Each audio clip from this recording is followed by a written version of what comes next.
Vamos lá, queridos. Esse agora é o segundo momento da nossa aula, que eu vou tratar do cangaço, certo? E das revoltas na capital do Brasil, do Rio de Janeiro, revolta da vacina e revolta da chibata. Esses temas, principalmente os que eu falei anteriormente, esses aqui, têm uma forte incidência em vestibulares, em Enem, na UES, etc. Com muita atenção, ok? Então, o cangaço, devido à seca, à fome, à concentração de terras, às injustiças provocadas pelo coronelismo, pelo voto de cabresto, pela política de descaso com a população rural durante a República Velha, se formou um movimento chamado cangaço, que divide a opinião dos historiadores. Para alguns, o cangaço se tratou de um banditismo, um grupo de bandidos, um banditismo social, alguns vão apontar, gerados por essas mazelas, e para outros era um movimento de contestação àquilo que estava acontecendo. Na verdade, uma sociedade extremamente violenta e desigual, com descaso, fome, miséria e seca, só podia gerar toda a violência que foi gerada, principalmente com a atuação dos coronéis, né, certo?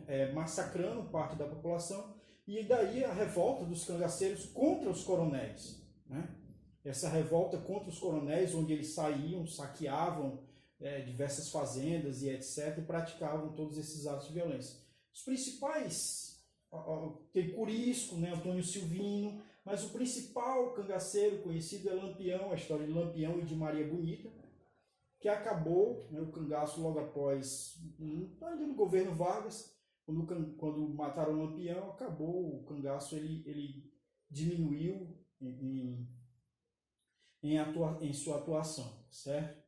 Então, o movimento do cangaço tem essa divisão de discussão se é um banditismo social ou um movimento de contestação social. Eu queria que vocês ficassem atentos a isso.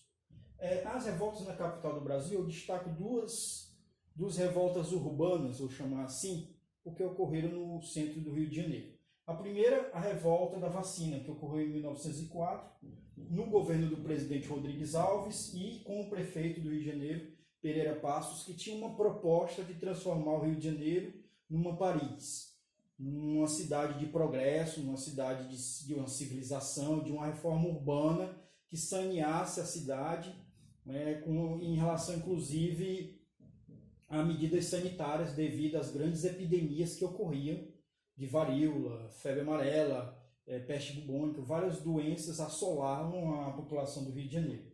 Então, com essa reforma urbana, há um problema muito sério, porque alargaram avenidas, ruas, fizeram esse projeto sanitário e acabaram expulsando a população de suas casas pobres, humildes, né, dos cortiços, principalmente, foram expulsos, a população, né, acabou expulsa de suas casas, e isso causou já uma primeira revolta. O segundo problema é que o Oswaldo Cruz, o sanitarista, ele descobriu a vacina, febre amarela, houve a descoberta da vacina febre amarela, mas ele pediu o apoio do governo para fazer a vacinação obrigatória da população. Então, o que é que houve? Houve um erro muito grande, porque nesse período as pessoas não tinham noção do que era vacina. Então, a vacinação obrigatória, as pessoas invadirem a casa das pessoas para vacinar mulheres, né, estabelecer, levantar a manga, isso tudo era desrespeitoso para a população. E, além disso, as pessoas eram muito desconfiadas do governo em relação à questão da vacinação, porque não houve nenhuma campanha de esclarecimento da vacinação. Não houve esclarecimento da população dos benefícios da vacina. Então, a população acabou juntando a revolta da reforma urbana, junto com a revolta desse tipo de vacinação obrigatória, e fez a revolta da vacina, onde houve conflitos de rua, certo? Com a polícia, com o exército e etc., no Rio de Janeiro, e que acabou sendo reprimido também. E a outra revolta que aconteceu foi a revolta da chibata, em 1910. Essa revolta ela aconteceu na Marinha, principalmente numa reivindicação contra os maus tratos. Então, existiam castigos corporais na Marinha. Então, o marinheiro que infringisse alguma norma era castigado, levava chibatadas.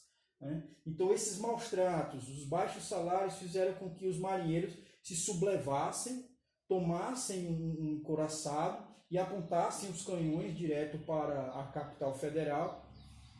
E nesse ínterim, eles tiveram algumas reivindicações atendidas, mas acabaram também depois reprimidos, porque nem todas as suas reivindicações foram atendidas. Mas uma reivindicação foi atendida, que foi o fim dos maus tratos. Essa reivindicação foi atendida. Então, o destaque dessa revolta foi o marinheiro, o almirante negro, depois como ficou conhecido, João Cândido, que era a principal liderança da revolta dos marinheiros, né?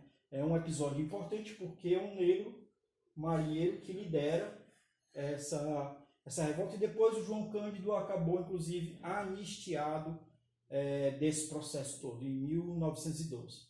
Um abraço a todos e todas, espero que todos e todas fiquem bem.